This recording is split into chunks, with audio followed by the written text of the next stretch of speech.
The broadcast is now starting. All attendees are in listen-only mode. Good afternoon, everyone. I hope you can hear me. My name is Richard Yemm. I'm an attorney with Wolfsdorf Immigration Law Group. So thanks so much. It looks like we've got a really good attendance. Thank you for tuning in, or I don't know, I guess logging on, or maybe just clicking on a link in an email. But whatever it was that you did, thanks so much for coming, and welcome to this webinar. We're basically going to go through deferred action for dreamers and the new process that's just been announced based on the memo a couple of months ago. Obviously, there's going to be a lot of information to get through. We've got an hour or 15 minutes, and the way we're going to try and work this is we're going to try and we should have plenty of time to go through any questions that you have at the end. Just seeing people might be having issues hearing. Can you hear me now? Better. So anyway, we're going to go through all the questions at the end. Once we're going to just try and kind of whiz through everything, get through all the different areas to make sure that everything's covered. One of the things was really USCIS. They were mentioning that they were going to make an announcement August 1st, and they were going to give us more information about the entire process, the application process, everything like that. It actually didn't end up coming through until about Friday last week. Now, they've given some good information, but at the same time, a lot of the other information is still not going to be released until August 15th. Now, we've still got the vast majority of the information. We have a lot of good stuff ready, and we have a lot of information we can go through about the application process. But there is still going to be a couple of things, like the actual form itself is going to come out later on. So first things first, I just wanted to let everyone know if there are any further updates, come August 15th or anything like that. One of the best places to check for us is going to be our Facebook page for Deferred Action, which you can find at www.facebook.com/2012 Deferred Action. That's 2012 Deferred Action. And we're going to be making sure everything's updated on there. As soon as we find out what the actual form is going to be for the application, we'll be posting it on our Facebook site. So if you like that, you should be able to keep up to date with anything that happens. So anyway, moving on. This presentation is going to go through a few key things. What is deferred action? Who qualifies for deferred action? What is the application process as far as we know at this stage? What evidence is required? What evidence are you going to need to provide to show that you were here for the requisite amount of time or anything like that? Then we're gonna briefly go through a couple of other immigration processes for people who are currently in removal or in asylum proceedings or something like that. We will also go through potential pitfalls and problems with the actual with the deferred action process as it stands, and we'll also and then obviously, like I said, there'll be plenty of time for questions at the end of the presentation. Bear with me 1 second. Okay, so moving straight along, what is deferred action? Now, deferred action, this isn't an original concept. It's actually been around for quite some time. It's been a process whereby they can defer action on, the idea is basically this, that immigration won't move to try and have you removed during this period of time. Now, it's been there for a long time, but the new memo, the new process is very new and very unique. So it's a good thing to get a lot of information about. Now, obviously, so deferred action is a discretionary determination to defer removal action of an individual as an act of prosecutorial discretion. Very important to listen to this, that it is a discretionary determination. Very so when you submit the documentation, this has got to be seen as something that they have a lot of discretion in making a determination. This is why you really want to make sure that the package you send in is as good as you can make it before it's sent through. Now, deferred action does not confirm any lawful status upon an individual. An alien granted deferred action will not be considered to be accruing unlawful presence in the United States during the period that deferred action is in effect. So if deferred action is approved, then you've got this ability that you can basically stay here during that period of time. Now, deferred action does not absolve individuals of any previous or subsequent periods of unlawful presence, and at this time, it is not a path to permanent residence or a path to U.S. citizenship. At this stage, it is an executive decision that's been made to process these cases and to prioritize their immigration customs enforcement and USCIS, their priorities towards certain people that meet certain criteria. But at this stage, unless Congress makes some kind of change, it isn't going to lead to permanent residence at this stage. Moving on, basically, the existing regulation, an individual who's been granted deferred action is eligible to receive employment authorization for the period of deferred action. Now, what this is going to mean is if the deferred action is approved, you're also going to be authorized to work during that time. And obviously, if you have an employment authorization card, you can go and get social security number, driving license, everything like that. Now, the employment authorization card they announced when they were doing the teleconference on Friday, they basically announced the employment authorization is going to be filed at exactly the same time as the deferred action application.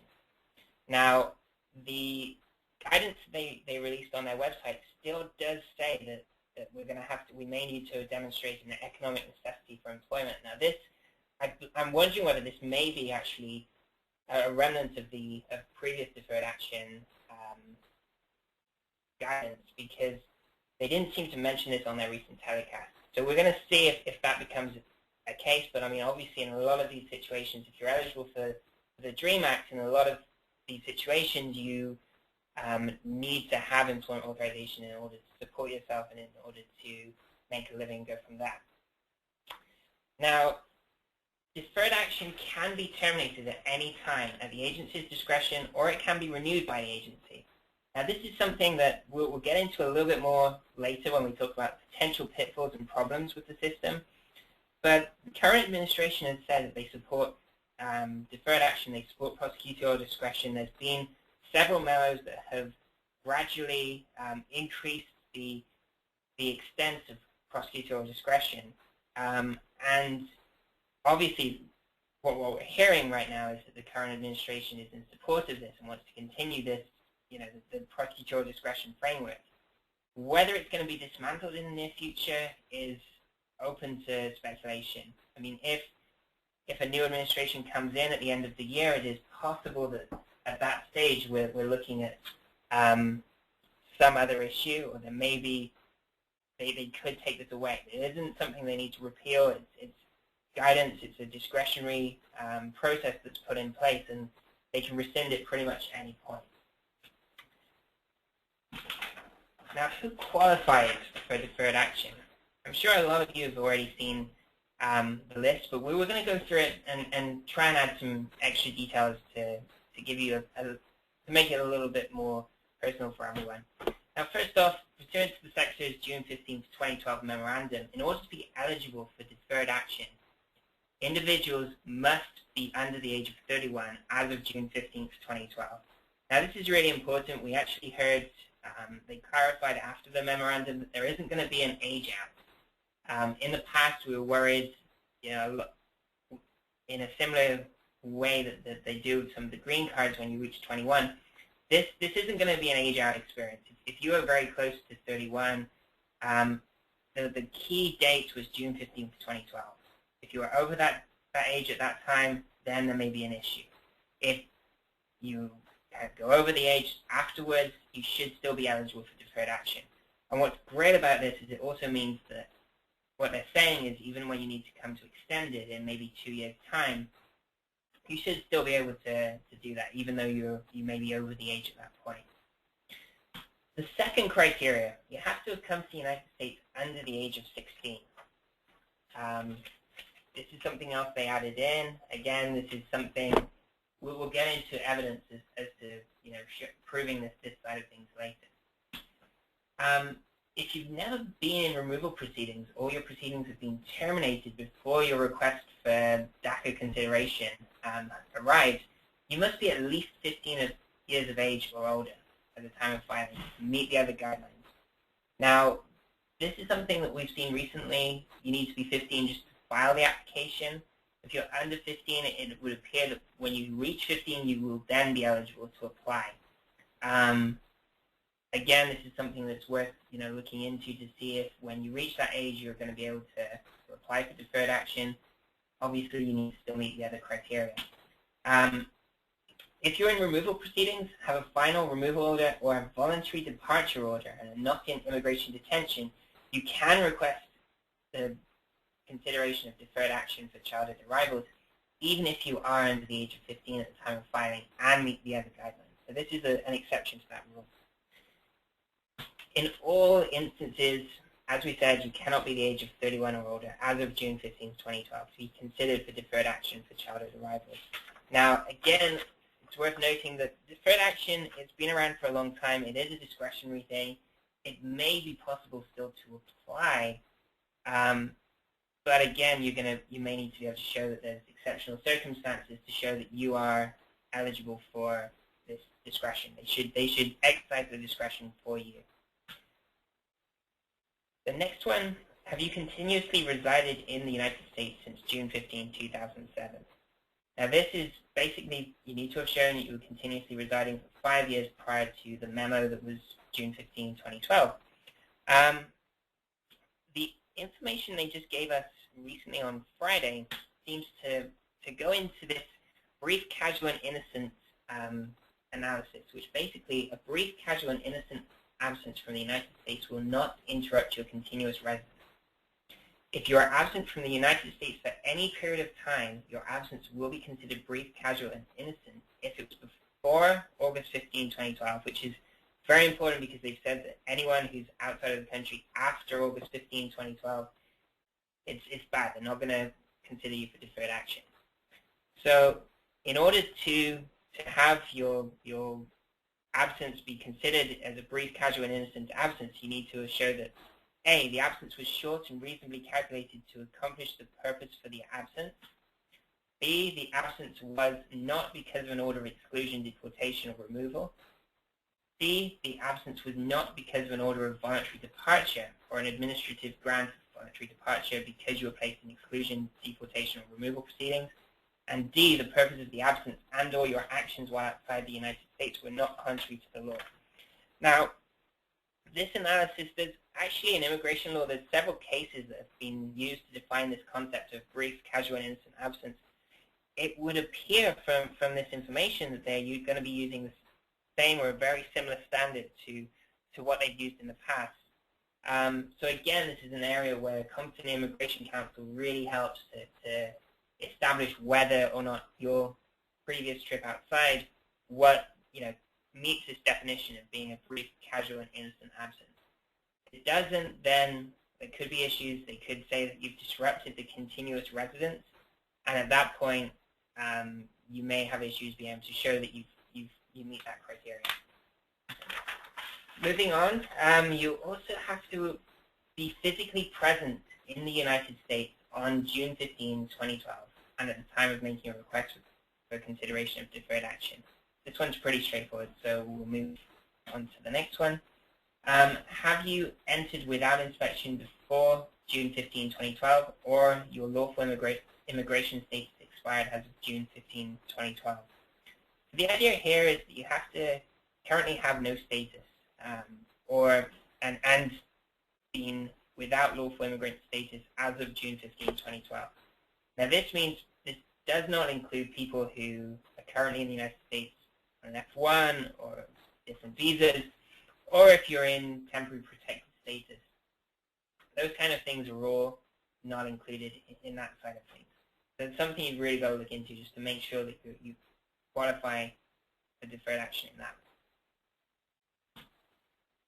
The last criteria, you need to make sure you're currently either in school, you've graduated from high school, or you've obtained a general education development certificate, or a GED.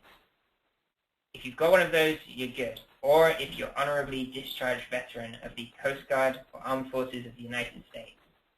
Now, this is pretty useful because moving on to the actual to be considered currently in school, under the guidelines, you must be actually enrolled in school on the date you submit a request for consideration of deferred action.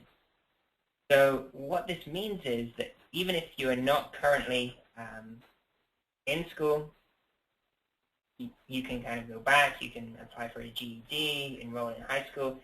If you do that before you submit your application, you're eligible. It's not a case of, June 15th, you had to have already been in school or graduated high school at that point. This is very much one of the criteria that relates to when you actually file. So that side of things is pretty good. The last one, have you ever been convicted of a felony, a significant misdemeanor, 3 or more other misdemeanors, or do you pose a threat to national security or public safety? Now this is another of the criteria that is tough and is it can vary a lot, and there's a lot of different things to make sure you consider when you look at this side of things. A felony is basically considered to be, a felony is considered to be a federal, state, or local criminal offense that's punishable by imprisonment for a term exceeding 1 year. Now, if you have one of these, you're basically going to be ineligible for deferred action unless there's either exceptional circumstances or if you are able to maybe look into some kind of post-conviction relief, which is sometimes an option. Our office works a lot with criminal counsel in terms of seeing if there's a way of getting the previous conviction vacated or something like that. And that may be a route for you if you have a felony on your record.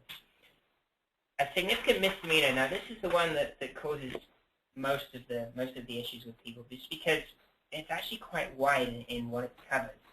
A significant misdemeanor is a misdemeanor as defined by federal law. So this is specifically one for which the maximum term of imprisonment authorized is 1 year or less, but greater than 5 days, and meets the following criteria. So basically, you're going to go between, if the maximum term of imprisonment is between 5 days and 1 year, then you could be an issue if it meets the following criteria. The criteria here are, this is where, even if you weren't sentenced to any term of imprisonment, if it's an offense of domestic violence, sexual abuse or exploitation, burglary, unlawful possession or use of a firearm, drug distribution or trafficking, or driving under the influence, these are all considered to be serious, significant misdemeanors that basically are going to make you ineligible for deferred action.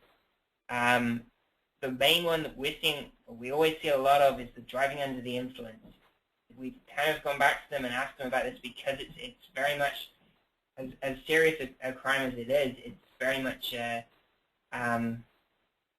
regulatory offense, and even depending on where you are, even very small amounts of alcohol can trigger this, an arrest or a conviction under DUI.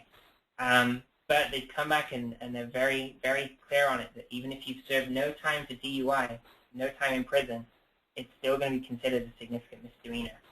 Now, if you have a criminal conviction that doesn't meet one of these, you may be okay if you were not sentenced to time in custody of more than 90 days.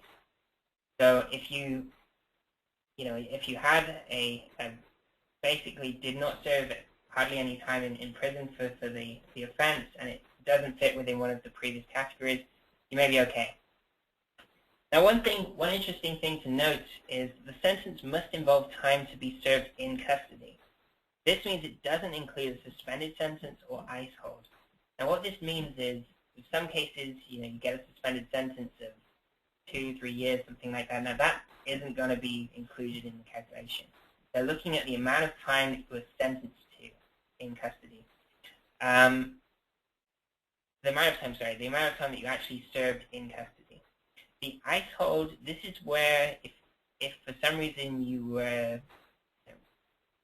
arrested, convicted, you served some time in prison, and then at the end of your time, at the end of your sentence, the local police decided to keep you there for a little bit longer because there was an immigration hold on your case and they needed to make sure everything was good with immigration customs enforcement, then that time isn't included as the suspended sentence amount of time. One of the things that's interesting that they let us know on Friday is that if the conviction is expunged or a juvenile offense, it may not automatically disqualify you from coverage. Now, what this means, this is again, obviously, as it's a very discretionary form of relief, it's going to be a case-by-case basis. But if there's an expunged or juvenile conviction, we may have some kind of way of they may still be able to consider you for deferred action despite that. However, they have said if you were tried and convicted as an adult, you're basically considered to be an adult, and the conviction is considered to be an adult conviction as far as they're concerned. Okay, moving on, a non-significant misdemeanor. This is basically any misdemeanor for which the maximum term of imprisonment authorized is 1 year or less, but greater than 5 days, and that meets the following criteria. So these are not non-significant misdemeanors. If you have one of these on your record, you should be still eligible for deferred action. Now this is where it is not an offense of domestic violence, sexual abuse or exploitation, burglary, unlawful possession or use of a firearm, drug distribution or trafficking, or driving under the influence, and is one for which the individual was sentenced to time in custody of 90 days or less. So this is pretty much what we were talking about earlier. I'm just repeating it to make sure everyone fully sees. But basically what they've said is a minor traffic offense is not going to be considered to be a significant misdemeanor. So driving without a license, something like that, most likely isn't going to be considered to be something that's going to impact upon your deferred action application. However, make sure you pay attention to the fact that your entire offense history, along with other facts, can be considered to determine whether they're going to warrant, whether you warrant an exercise of their discretion. And what this means is that even if you have arrests or even if you have convictions that look like they might not necessarily be considered to be a significant misdemeanor, it could still have some kind of impact on the actual, on whether they actually exercise their discretion, whether they grant you deferred action in these cases. And one way in which that actually can be seen to apply is there's also this national security or public safety threat grounds that they look at. Now this, indicators you pose such a threat include but are not limited to gang membership, participation in criminal activities, participation in activities that threaten the United States. Now as part of this application, they're going to be running a background check on you, and they will have probably, if there's anything on the record, they're going to see it. If there's any arrests on the records, we frequently pull FBI reports for our clients, and a lot of the time, there may be arrests for different things on there with no conviction. Now, even arrests, if they somehow show that there's some kind of link to gang membership, that could be enough for an officer, adjudicating officer in these cases, to decide that you're not eligible for this exercise of discretion. Because again, like I said, this is a very discretionary form of relief, and that's something that they can take into consideration. So moving on to the application process. Now this is something we've pretty much, it's breaking news basically, because we got this information on Friday, a lot of it, and we've as much as possible tried to put it all down into this webinar so you can see exactly what the process is.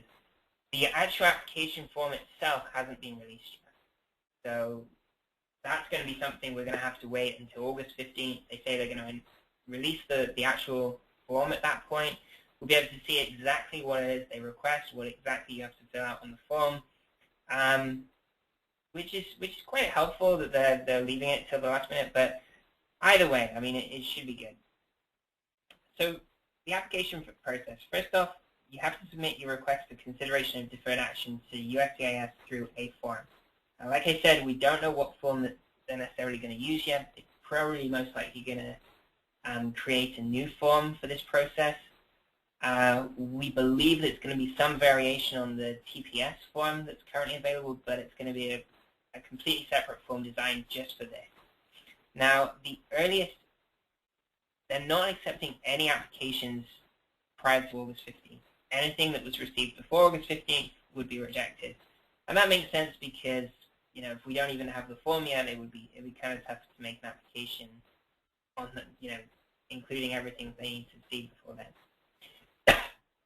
So what they've announced is at the same time as submitting the request for deferred action, you're also going to be submitting a form requesting an employment authorization document. Now, the employment authorization document is the I-765. You can take a look at that form on the USCIS.gov website. And that's basically going to be to allow you to get the employment authorization if they grant the deferred action.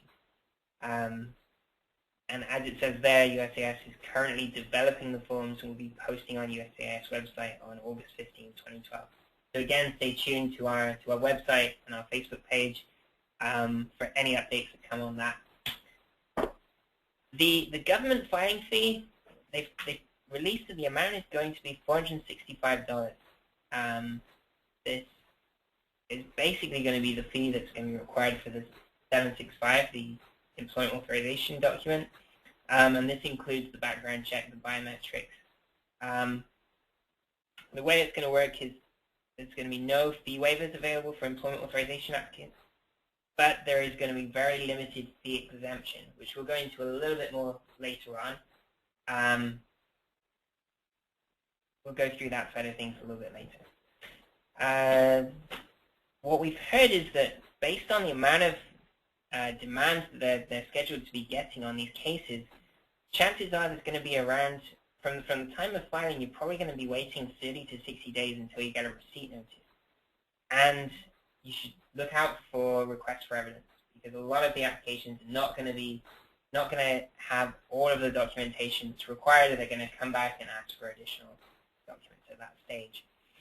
Now, once you've filed, you've filed your forms, you've filed your government filing fee, you've got your 30 to 60 days for receipt notice. Once you get the receipt notice, you're going to get a number which you can track online and follow everything through on that. The next stage is going to be to undergo the biographic and biometric background checks. Now, this is going to be done at the application support centers, which they have quite a few around the country and around different places. You basically go in, you show them your appointment notice. You're going to be able to make sure you have some kind of ID on you at that point. You go through, they're going to take your fingerprints, they're going to take a photo of you, and that's when they run your background check, and they'll be able to see if there's anything showing up on your record. Now, if your deferred action case is denied, they've made it quite clear that it's actually going to be, that there isn't going to be the ability to file a motion to reopen or reconsider, and you cannot appeal the decision. This is basically, really, they're kind of going back to this whole thing that this is an unreviewable exercise of discretion. You basically get one shot. You file the application, put everything together.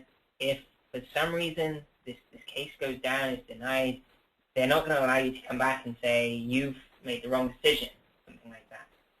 So, there's a couple of very tiny exceptions where you may be able to appeal or do something like that if, for example, you responded to a request and they didn't receive it, or if a request for evidence was sent out by USCIS and it was sent to the wrong address. But generally, overall, it looks like there's not going to be any other way to actually appeal the decision once they've made it. So this is one, again, another good reason for making sure that the application you put together is the best one possible so you can actually get everything sent in. In terms of extending it, unless the program has actually been terminated, you may request consideration of an extension of that period of deferred action. Now again, this is going to be a case-by-case basis. Again, it's going to be a discretionary determination.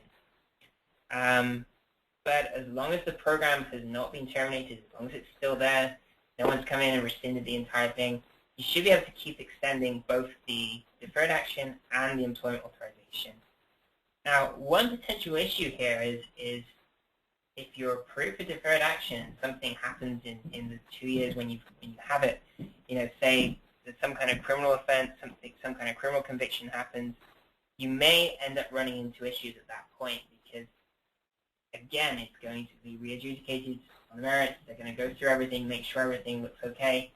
And that could lead to issues down the line. If you have a conviction, you're applying for an extension, they may at that stage see, okay, there's a conviction on here, and that leads to you being placed in removal proceedings.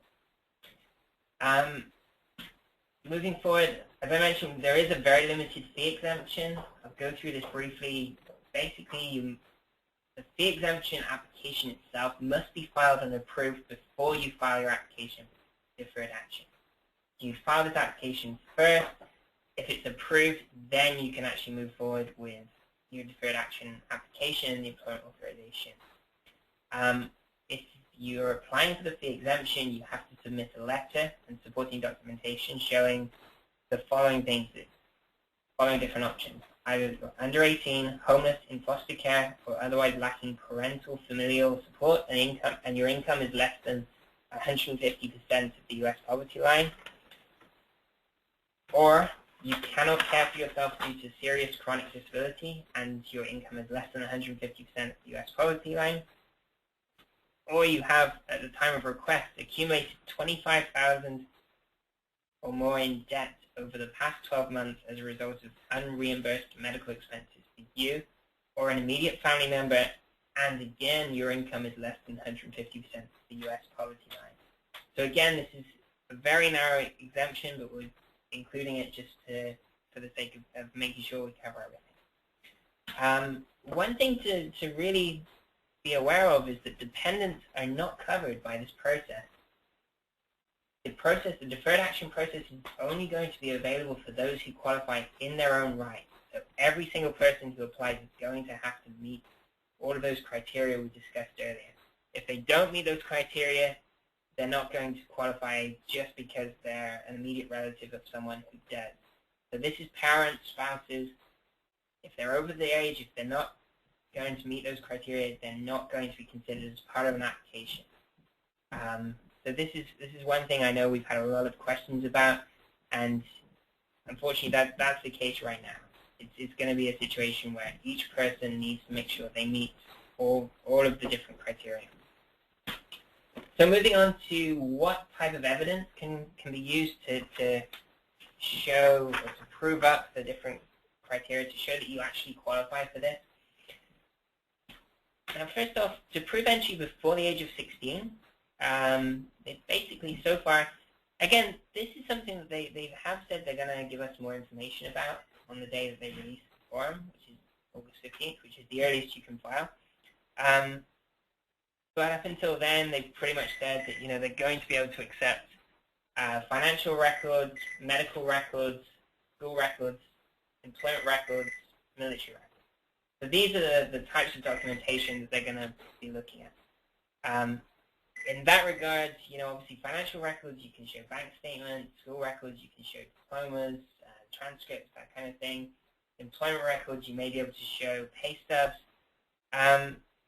It's going to be that kind of documentation. So at this point, even before you can actually make an application, it's a good time to start getting onto your bank, getting onto your school, trying to request these documents, put together a package so you have the documentation that's going to be necessary. It's the best time to do it right now while you're unable to, because you can't file until August 15th, you might as well start getting the documentation together. Residents in the United States for at least 5 years preceding June 15, 2012. In order to prove this, the types of evidence they're going to look at, again, is going to be the financial records, medical records, school records, employment records, and military records. Basically, same kind of documentation. again, this is going to be the stuff that's going to show over the last 5 years you've been physically present. If you have bank statements from that time, that generally will show, especially if you have transactions on those bank statements, it's going to show that you were physically present in the United States during that period of time. And moving on, I bet you can't guess what can be used to show physical presence on June 15, 2012. That would be financial records, medical records, school records, employment records, and military records. So again, this is something else. Focus, if you have any of these types of records, get onto them now. See if you can start collecting them, because the documentation that you're able to send in, these are the principal ones that they're going to be looking at. These are going to be the main ones they really want to see. So in terms of showing enrollment in school, showing graduation from high school, showing you've got a GED, this is going to be able to be proved by, obviously if you show your diploma, if you show your GED certificate, report cards, school transcripts, all of that documentation should be good to be able to show this. The honorable discharge from the Coast Guard or Armed Forces of the United States. This is where you can show reports of separation forms, military personnel records, military health records. All of these things are going to be able to show the honorable discharge. So if you've been in the Coast Guard or Armed Forces, this may be something you can use to evidence that side of things. Because like I said, this is a very discretionary form of relief. At the end of the day, when you send in your package, they're going to want to be able to see evidence, and the strongest evidence possible is going to be those ones we've gone through already. So the types of documents that really do show you were here, you've been here, and you came in at that particular age. So again, in addition to that kind of thing, if you can show evidence that birth certificate, those kind of documents, your own personal side of things to show how old you are, those kind of things will also be really useful to show. Always get this question, what can we use affidavits to prove? Now, affidavits pretty useful in a lot of other cases. If you're really unable to find any other application, any other documentation proving up that you were here or something like that, can you use an affidavit? Well, here's the thing. Affidavits generally are not going to be sufficient on their own to demonstrate satisfaction of the actual guidelines. But you may be able to use them if the documentary evidence available to you is insufficient or lacking in a couple of specific areas. If there's a gap in the documentation demonstrating that you meet the 5-year continuous residence requirement.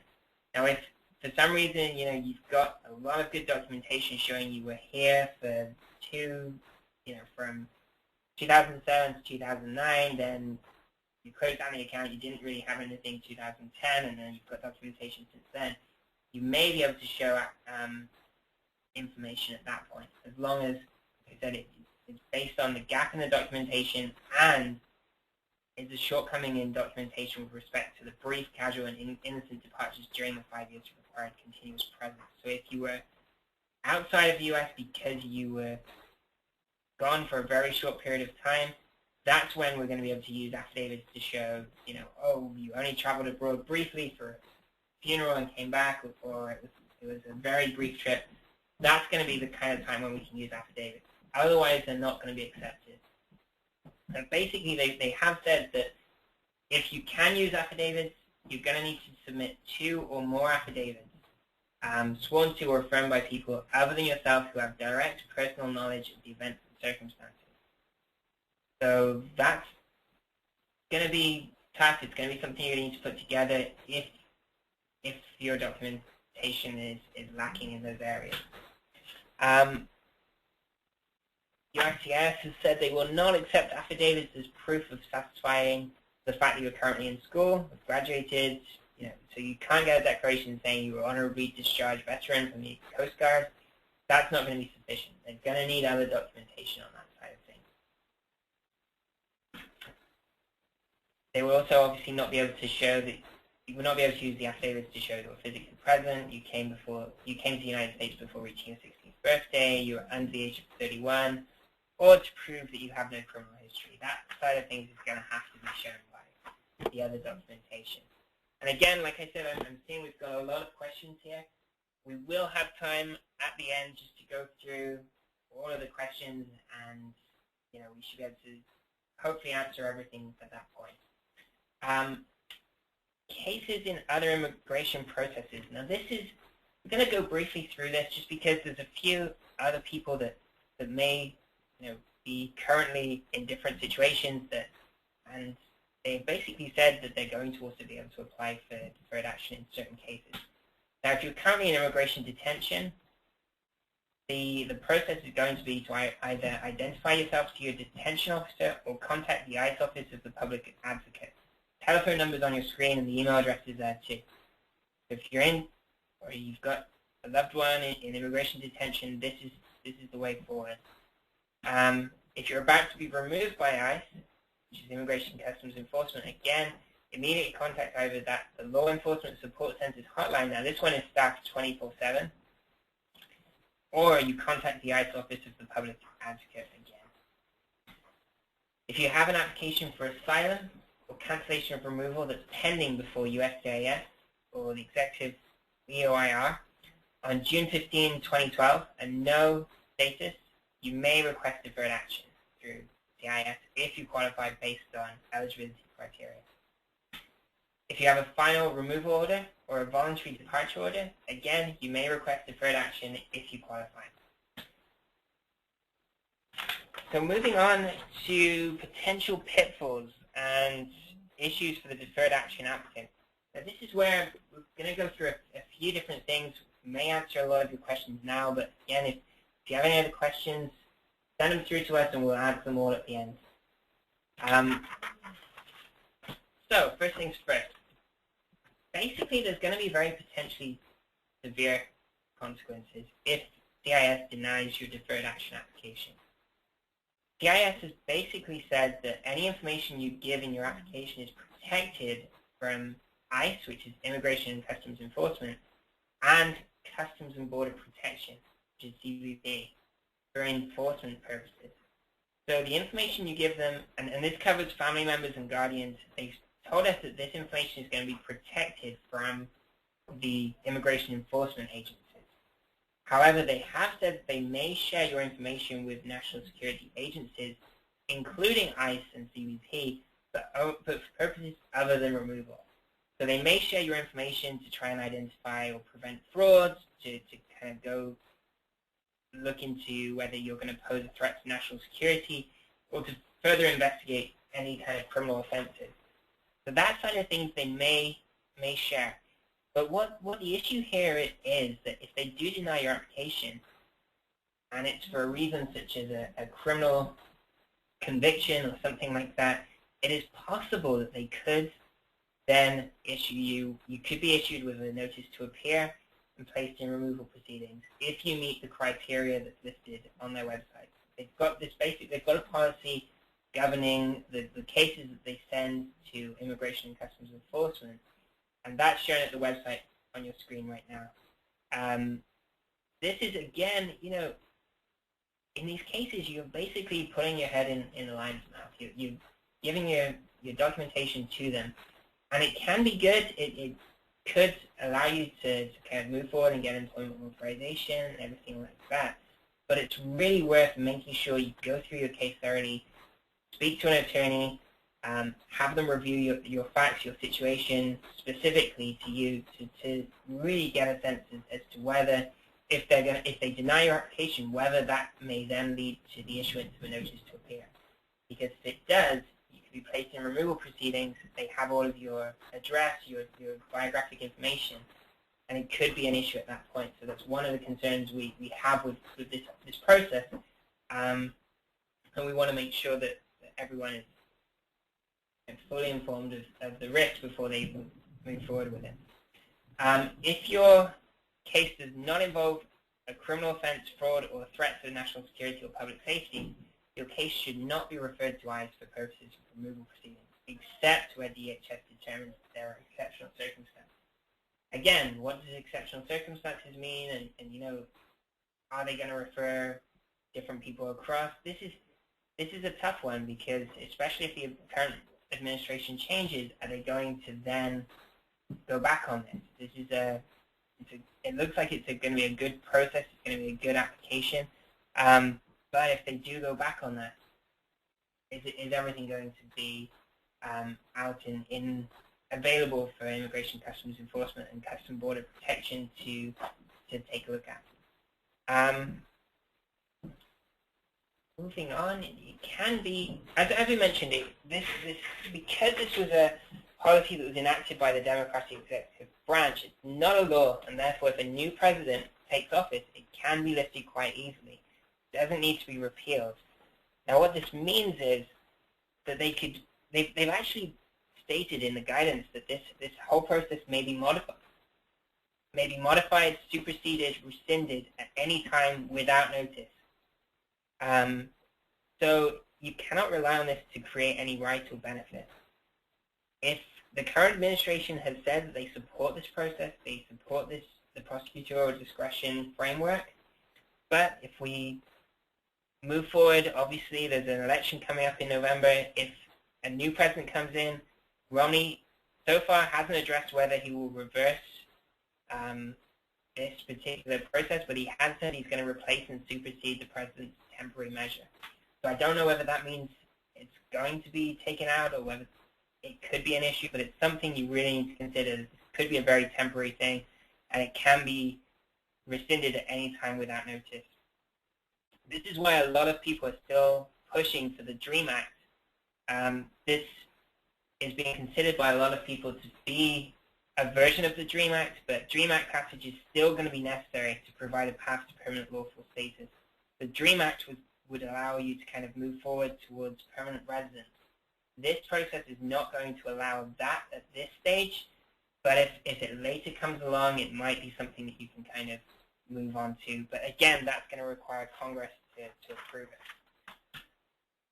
The issues around traveling abroad, like I said, after August 15, 2012, if you travel outside the United States, you will not be considered for deferred action under this process. If USCIS defers action in your case, you will be permitted to travel outside of the United States only if you apply for and receive an advance parole, which is a travel authorization document from USCIS. Now what that basically means is if you're in unlawful status or are currently in removal proceedings and you leave the U.S. without a grant of advance parole, you're going to be deemed to have removed yourself and will be subject to any applicable grounds of inadmissibility if you seek to return. Now the advance parole you can only apply for once your application for deferred action has been approved. So if you make the application for deferred action, it's approved, you've also been approved for the employment authorization document, that's the time when you're going to be able to file an application for a travel document. Now this, most likely, as far as we can see, is going to be an additional $360 filing fee. It's going to be adjudicated on a case-by-case basis. Generally speaking, they've said they will approve them on if there's a humanitarian, educational, or employment purposes for the travel. How strictly they're going to adjudicate that side of things, we're yet to see, and they haven't given any further guidance on that side of things. But you know, it's something you definitely want to review with an attorney before coming back in, because there may be bar issues that may be precarious upon re-entry to the country if you leave without first checking with someone. The criminal convictions is something else that clearly could be an issue. The driving under the influence being a significant misdemeanor, regardless of the sentence imposed, is a possible area of concern. Also, the fact, as we mentioned earlier, the fact that the decision is individualized, it's a discretionary one that's made taking into account the totality of the circumstances in this case. But basically, even an absence or presence of criminal history may not necessarily be determinative as to whether you're approved or granted a deferred action. This is problematic depending on your criminal convictions, whether they fit under the significant misdemeanor, whether they actually would completely take you out of the running for deferred action. And if you have criminal convictions on your record, there's a chance that if they could deny your application, then issue some kind of notice to appear and go from there. So this is something that it's really worth making sure you keep up on, you keep aware of. and something that you probably, one of the things we've been recommending a lot of clients to do is to get a background check done in advance of applying, because we've sometimes seen, what comes up on an FBI report may be different to how you remember it. It may show arrests on there, it may show convictions where there were none, and it's best to get an idea of whether that, what is on your record before you, go in and kind of move forward with that side of things. If you know what's on your record, you know what they're going to be seeing, you can deal with it in advance. So I think that brings us to the end of the presentation or the webinar. We've got a few questions here, so I want to open up to those. Let me just go through here.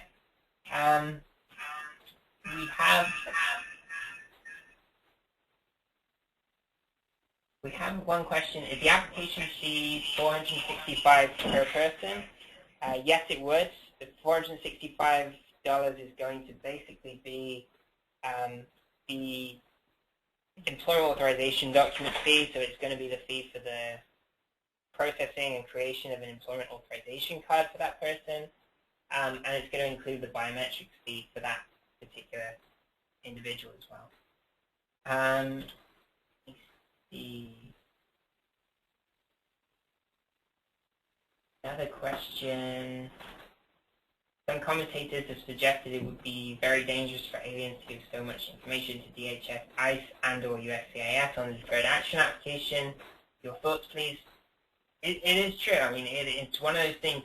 The new guidance they issued on Friday does suggest that they're not going to be providing this information to ICE or CBP for immigration enforcement reasons, but it's something you really do need to be aware of. It's giving them a lot of information. They're going to see a lot of documentation. If it goes down, it could be an issue. And obviously, like I said, we have seen that they made it very clear that this can be rescinded at any time, especially if there's a new administration that doesn't support the prosecutorial discretion. It might not last that long. Other questions. I shoplifted when I was a minor. Will that hurt me? It may well do. I mean, it's something that we would definitely need to look at the criminal conviction, the criminal records. If it's a juvenile offense, then it may be that it's okay, but if it's something that's going to be tried as an adult, then we may have an issue. Where can we get the application? The application isn't available yet. The form itself is scheduled to be released on August 15th, which is the last possible day that they could have released it. So it obviously makes sense that they're leaving it to the last moment to give us any information on that. We have a good idea of what the form will include, because it's basically going to go through the eligibility criteria, but it's not available yet. So again, do not pay anyone for an application to actually get hold of the form. The form, when it is released, will be released online for free at uscis.gov. How much will the process be? We've had that one.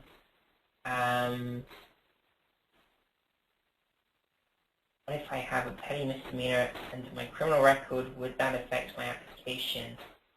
Again, it may well do. It would be something we'd really want to look into, and it would be a good idea to consult with an attorney to have them look through and see whether it's an offense that's going to, A, lead to deferred action being denied, and B, whether if it was therefore denied, whether that would lead you to be kind of put in front of Immigration Customs Enforcement, and then, which obviously could lead to issues and could lead to removal proceedings. Would juvenile convictions be considered on your application? They basically said on Friday that a juvenile conviction should not necessarily stop you from applying. It may be that it's okay. Now again, this is something we would probably want to look into a little bit more. And as it's a discretionary thing, if there's a juvenile conviction, that if there's several of them, it may be that they decide that you don't warrant the discretion. If there's only one and it's something that's very minor and falls outside of the categories that we mentioned earlier, it may be something that we can kind of move with. What if I only want employment authorization? Unfortunately, basically the deferred action process is going to be that you're going to be applying for deferred action and the employment authorization. The employment authorization is attached to this deferred action process. So if you're applying for employment authorization on your own, you may need to look to see if there's any other options for that side of things. But as far as this is concerned, they're basically linked in that regard. And the fee is actually for the employment authorization. I don't think there's a specific fee on top of that for the deferred action side of things. Will you need original birth certificates, or will book copies work? This is one of those things, generally speaking, with immigration, we're able to send in copies of birth certificates. If for some reason they haven't mentioned that they're going to be calling anyone in for interview or anything like that, if they call you in for interview, oftentimes then they would want to see originals of the document, so it might be a good idea to try and get hold of those, or at least start the process going to get those, because sometimes it can take a while to get them. But copies generally should work. Are these PowerPoint slides available to us? Yes, they will be. We will be providing them after the webinar to everyone who attended. When we file applications, do we need to send originals of our birth certificates? We've done that one. Is driving without a license considered a misdemeanor? Driving without a license is actually one of the ones they specifically listed and said was not going to be considered a significant misdemeanor. Obviously, if you served a lot of time, it might be a different story, but generally speaking, that should be fine. What can we do if we do not have proof of being present on June 15th? Basically, just look and see what you have. I mean, what we've been able to use in the past when they've had some different cases where we've had to show if someone was physically present on a set date, we'd be able to show things like bank statements from before and after that date to show that you were here, you were buying groceries the day before, and you were buying groceries the day after, or something like that, to be able to prove up that you were actually there on June 15th. Will attendees be sent a copy of the slides after the webinar? Yes, we will be sending through that copy later. How long do we have to file? They haven't really listed how long we have at this point. The earliest you can file is obviously August 15th. At that point, it's a case of you should be able to keep going until they rescind the program or they make some kind of changes. Did they say if they're bringing in new USCIS staff to handle the processing, or will it add to current staff caseload? I'm wondering if the implementation will cause delay to other types of USCIS applications. Quite possibly. They've actually, they were originally, I think, expecting around 800,000 applicants. The most recent I saw was they were talking about potentially even having 1.4 million people that would be applying for this. Of course, we don't know whether all of those people are going to necessarily be applying all at once, or even if they will be applying it at some point.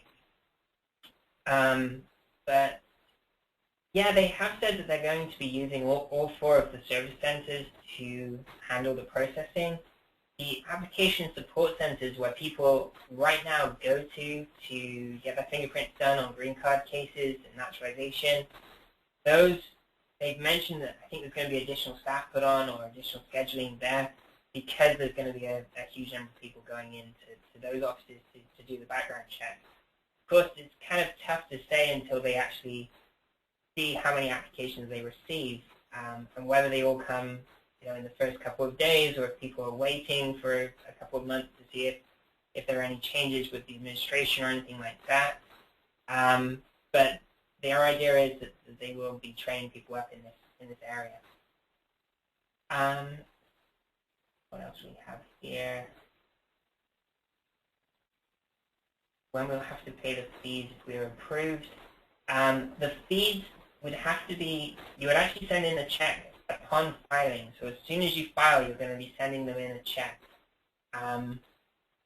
Pretty much one of the first things that immigration do when they receive an application is they cash the check. So at that point, you're going to be paying the fees. If the application is later denied, they haven't said that you're going to get back the fees, and then most likely you will not get back the fees, even if the case is denied. If they reject the case straight up, if you give them a check in the wrong amount, then the case could get sent back to you. What if you updated your Facebook status on June 15th? Would that work? That may be something you can show. The documentation that they're really looking for more is going to be the educational records, the military records, the medical records, all of that side of things. So that's the best documentation to get together. Should males register with selective service? I think, yeah, it's an interesting question. If you're under 26, it would make sense to register with selective service in case something happens later on, and that was a requirement or something like that. You have to write any kind of essays. No essays required, really, just the application. Can my high school transcript be proof of my past 4 years of presence? Yeah, it should be good. If you've got high school transcript, remember it's 5 years that we're going to have to show. But if you've got some kind of high school transcripts, if it's educational records, that kind of thing, they've said that will be good. Since a DUI is a significant misdemeanor, is this a bar to deferred action? It would seem that way. If you have a DUI in a record, it's going to be considered a significant misdemeanor, and therefore it should be a bar to deferred action. Obviously, they've got a lot of discretion, but they're going to be following these rules that they've set out. And if you've got a DUI on your record, there's a good chance it's going to be denied on that basis.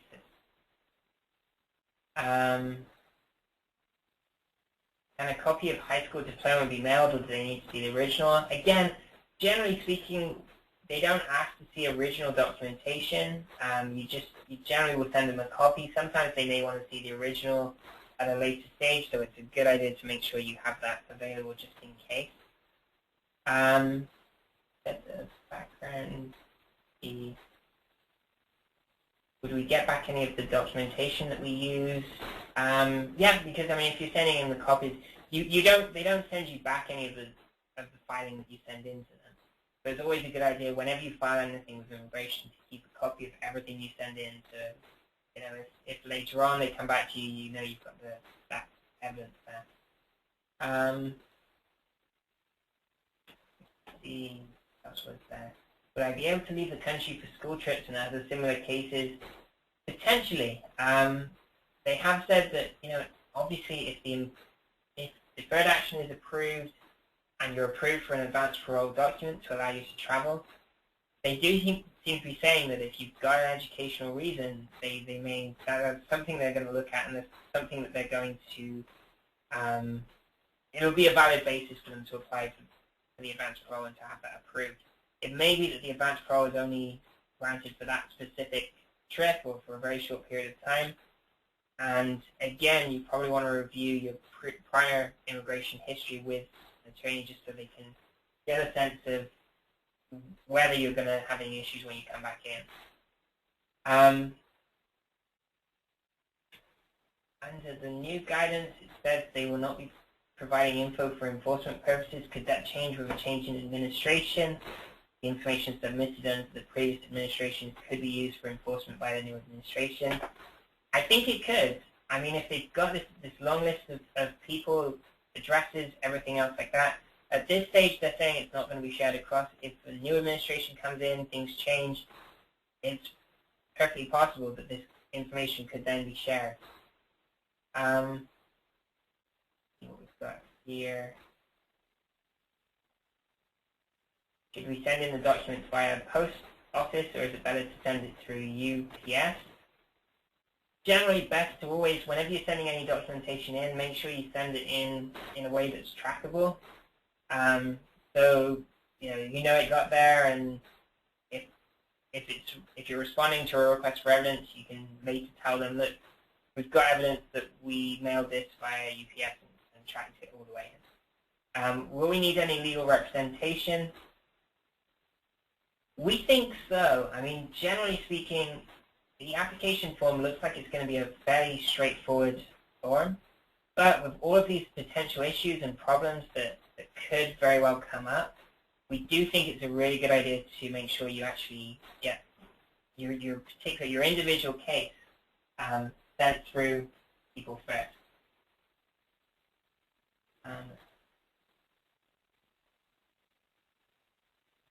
Do we have to have our birth certificate translated to English? Yes, any documentation that is not in English, it's a really good idea to make sure you've got a translation there. If other forms of relief are available for someone in removal proceedings, should they also apply for deferred action at the same time? That's something I'm going to say you really need to speak to an attorney about to see. Because deferred action, it isn't going to be necessarily the best option for everyone. In these situations, there may be a different form of relief that would work better for you. Always good to try and speak to an attorney and get a good sense of exactly what your facts are, whether you qualify, whether you have any other factors. If you have U.S. citizen relatives or something like that, there may be other options for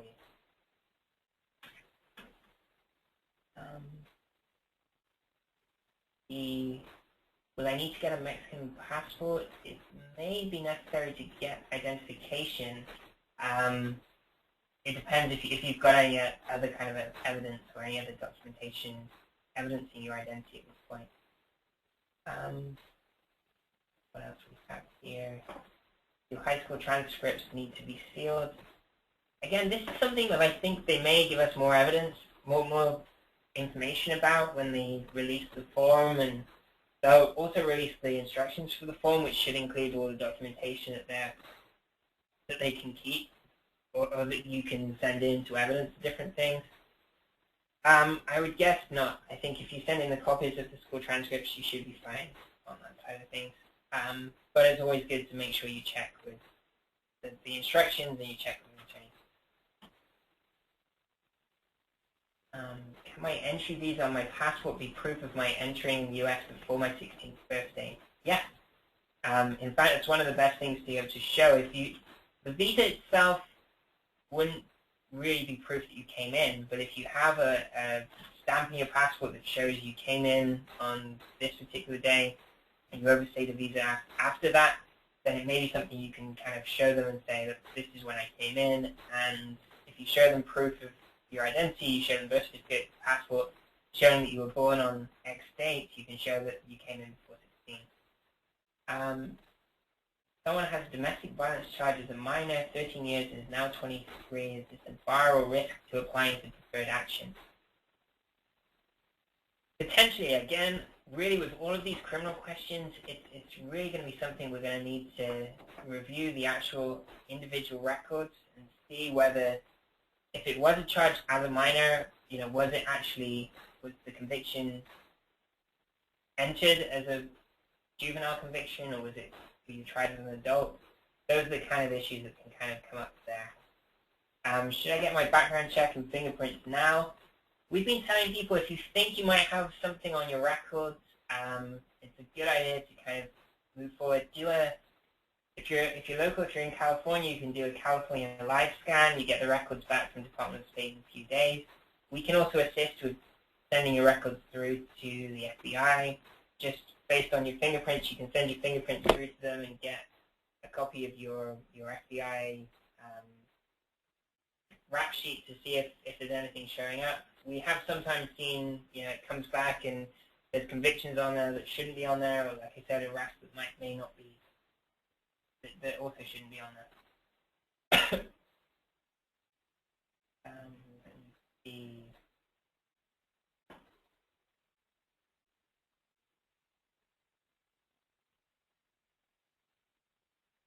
If someone has been working under a fake Social Security, can they use those employment records to prove they were present in the United States?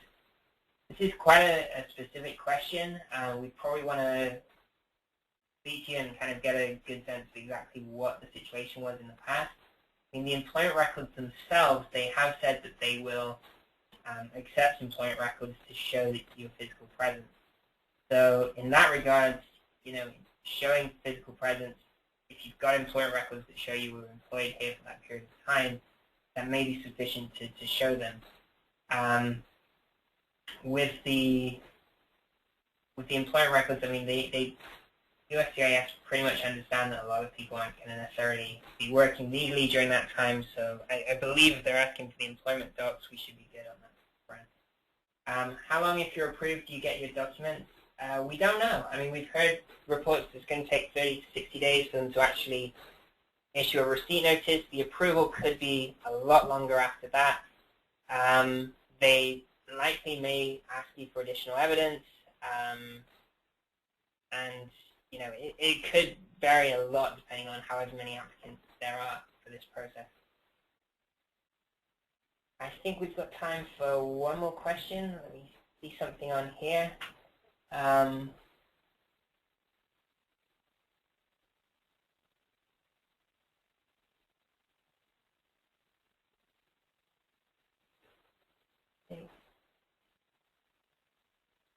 We have a question here. Do you necessarily need to be enrolled in school on June 15, 2012? No. Basically, the date that you need to have been enrolled in school before actually is going to be the date that you're going to apply for deferred action. So the idea is that it's helping you. They're basically trying to help encourage people also to go back to school or to complete school, because by doing that you then become eligible for deferred action. I think that was about all we've got time for. Thank you so much for everyone that attended and stuck it out till the end. And thanks so much for all your questions. Hopefully we were able to answer the vast majority of them, and hopefully it was useful. We're going to be providing a copy of the PowerPoint through to you later on. And as I mentioned, if you go to our Facebook webpage, you can follow us on Twitter for any kind of new updates on the process and anything that comes through from immigration. It should all be on there. So thanks again. It was great speaking to everyone, and